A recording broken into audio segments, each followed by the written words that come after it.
Are all sales positions going to die in the next 10 years?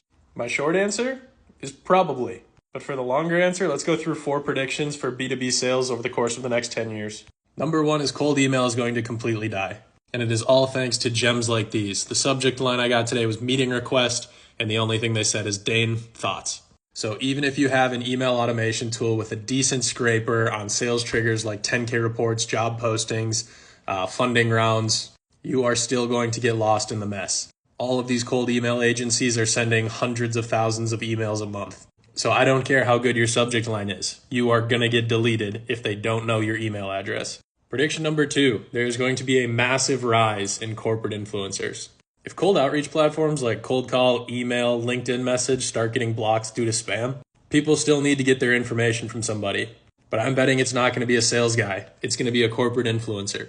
So whatever your niche is, if you're in sales, I would start posting and providing free value so that when the time comes, people recognize your name and know that you provide value. So when they have a need, they're going to come to you and not your competition. Number 3 is going to be a 5 to 10 year hiatus, what I'm calling the Wall-E era.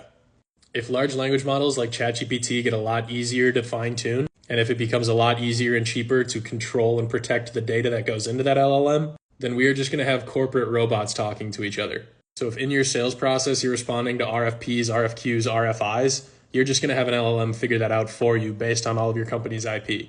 And chatbots on the front end of your website aren't going to be simple. It's going to be able to take a user all the way through the sales process. Because again, people are tired of hearing from salespeople and prefer robots.